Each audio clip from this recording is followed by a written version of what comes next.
Once upon a dream, feeling ravenous, three extremely concerned ants come upon her lying in a hollow at the bottom of what she called Fern Hill. It was after dusk, growing dark, and should have left hours ago, but the hollow was so comfy and she didn't feel like moving. "Briar Rose," Flora said with a spank in her voice, "we were looking all over for you." There was real emotion on her face. The 13-year-old Rose had noticed. On all of their faces. The usual presence of serenity was gone.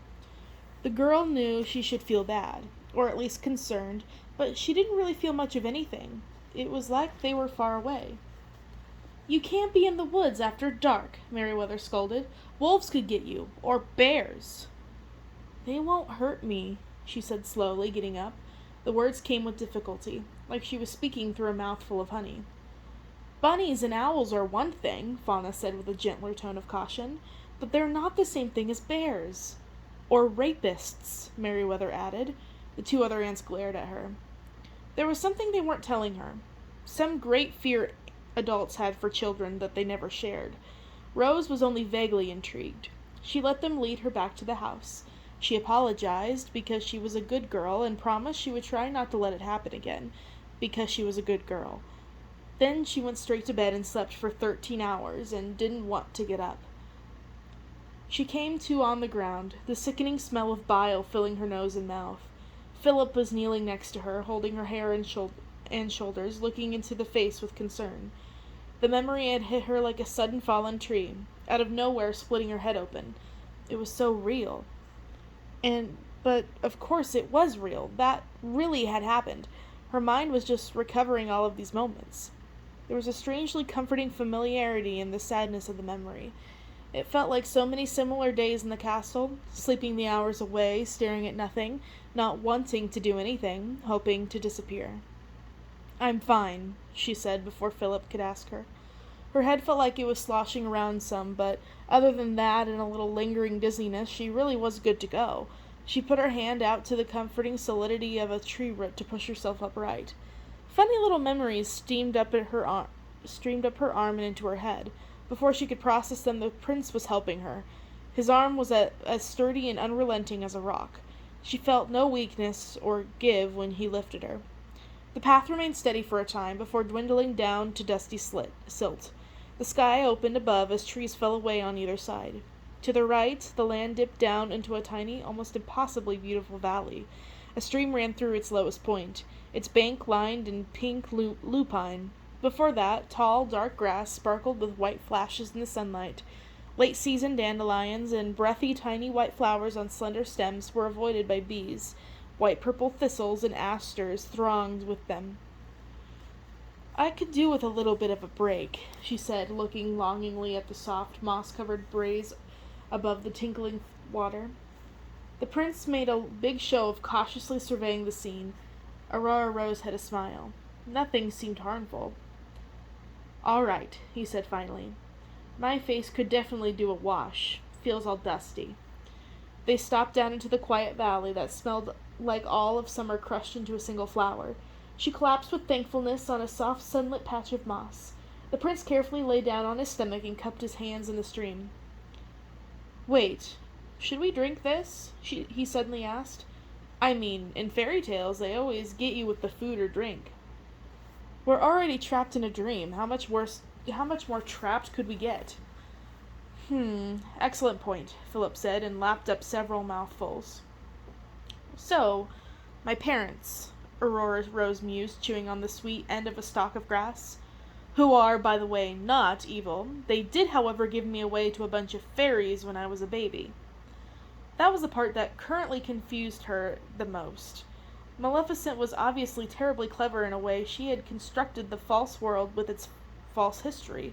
It synonymously, evilly mirrored the real one. In each, her parents had given her to fairies, for different reasons and at different times. Why exactly did they do that? And keep it a secret from me? "They thought it was the best way to protect you, I gather," Philip said.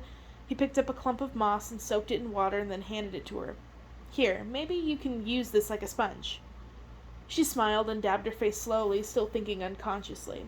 She began to rub the itchiest bits, where the pine pitch was. But if Maleficent's curse was that I should die, or fall asleep, or whatever on my 16th birthday, then who cares what happened until I turned that age? I think there was some question of how enraged Maleficent was at the way her curse was mitigated, Philip said with a shrug. His word choice cut through her thoughts. There were moments when the silly, handsome boy almost sounded like a future king. And that she would just come at you that some old-fashioned way with her army or something. Like, that's not the way I would have handled it. I would have kept my daughter at home where I could keep an eye on her, and surrounded her with armed guards at all times, and those fairies hung out around the castle. Those words sounded strangely familiar. Suddenly, Maleficent's speech to her parents made sense. Let me tell you something, dearies. If I had ever had a daughter, you can be sure I would have kept her close, and teach her well, and school her in the arts of magic and make her strong and powerful enough to protect herself, and I would never let anything come between us. Or admit the truth to yourselves. It didn't matter how much either way, because in the end, you really would have only preferred a son. Aurora rolled onto her stomach, spreading out full length on the moss like a little girl. She stared at the dirt, part of her marveling at how from as this close she could see individual grains and perfect eyes of ants. How everything tiny was magnified by magic like the globe-shaped teardrop that landed on the patch of moss. Tiny like a princess, useless, unwanted, a girl tossed aside until it was time to marry, a strategic alliance, a useful pawn. Hey, Philip said, noticing her sudden change of mood. He put his hand on her back. Despite the warmth of the sun, his fingers were warmer. Does it matter now? Didn't you love your aunts? Didn't they really love you? Surely they must have. I guess. Believe me, I can tell you, as someone who was raised properly, a royal prince in a royal castle, you probably had more love and freedom and fun than any prince or princess I know.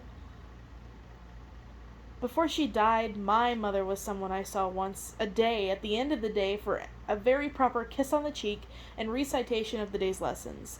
And my dad was pretty great, except when he was punishing me. But all of his lectures, all of his lessons, all of his time with me, it was all only to groom me to take his place. Think about that. My one rule in life was to prepare for the day the man I loved the most would die. Birthdays were marked by the sigh of accomplishment that I had made it that far, and the worry of how many years I had left before I turned 18, and how could rightly rule if something happened to him. She remained silent, giving him that point, but she couldn't let it go. At least you knew what you were in for. I never knew what was happening to me, or what was going to happen to me. Yes, that was a tactical error. I think we established that, Philip said a little impatiently. But the point of it was to keep you safe. You understand that, right? I'm sure in their own weird way your parents cared about you. Maleficent, despite her act, most assuredly did not. Aurora Rose allowed herself one moment of crazy thought. What if Maleficent had loved her? What if her heart had melted just a little and she had really adopted the princess and brought her into her evil ways and taught her the great summoning spells and made her ruthless and strong and magical? Was that an unhappy ending? The princess would have become a villain, but would truly have had a mother. She would have been ruthless but independent. Those thoughts drained away as she remembered the uneasy look in Maleficent's eyes whenever the conversation drifted along those lines. It was never a possibility. The princess wasn't the right kind of daughter for her. She was too weak, too kind, too dumb, and bad at math, she said aloud with a bitter smile. What? Philip asked, confused. I was just thinking about my relationship with Maleficent. I just meant, on top of everything else, being this stupid princess, I can't even do the math they tried to teach me. The fairies taught you math? He asked, confused. I didn't know the fairies did that kind of thing. No, Maleficent tried, she said with a sigh, picking a fresh stalk of grass and staring at it. She hired a tutor for me, but I was terrible at it. Where? In the castle, silly, in my bedroom or the library. Yes, but that castle over there in the stream? Yes, Philip, Maleficent didn't melt out of the woods to teach me math while I was being raised by the fairies. Philip had the indecency to laugh at her. Of course you can't do math here, silly. You can't do math in dreams. She sat up. What? Philip shrugged, dismissing the whole thing with one boyish expression. Everyone knows that. For some reason, you just can't. Everyone I know, even Sir Gavin, who's like 100 years old, has these nightmares where you're sitting at the desk with an abacus and the teacher above you smacking your fingers with a rod for being so stupid.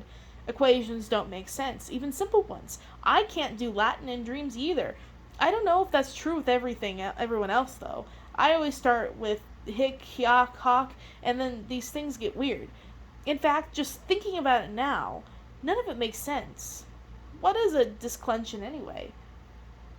Philip prattled on, but Aurora Rose ignored him. Even the most aggravating parts of her life were a lie. Math wasn't real in this world. About 20 years of false history, and they couldn't even be useful.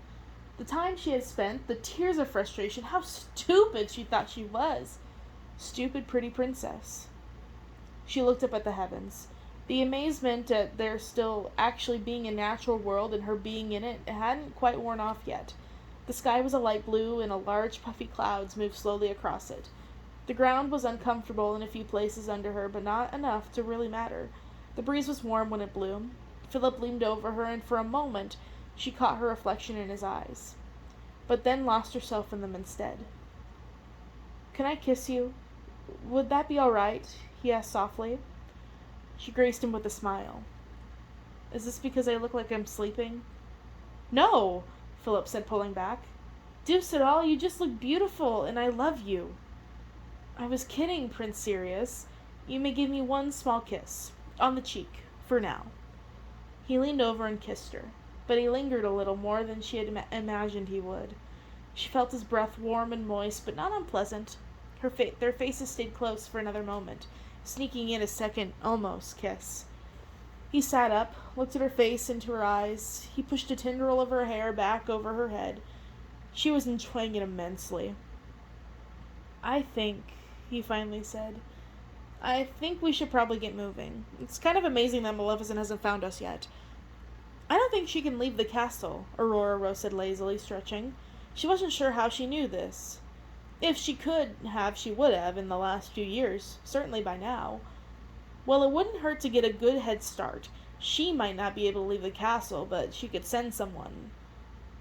Someone else outside? The exile. The minstrel. She had completely forgotten about them. "Have you seen anyone else out here? Sort of a wasted individual? Might have a lute? Or maybe you know him, our court minstrel, Mr. Tommins?" Philip raised an eyebrow. "I haven't seen a soul or a sign of anyone since I got here. I felt like I was alone in the world. Once in a while I could hear faint sounds from the castle courtyard, mere whispers in the wind. That's how I knew there were people inside." "No one? Not even a sort of a fat, little older man, white mustache, thinks he's a king?" Philip's face went ashen. "Who is this you speak of?" he asked, trying to control his emotion. "The exile. He was thrown out into the outside years ago for high treason. We all assumed he died, but I guess out here he could have lived after all."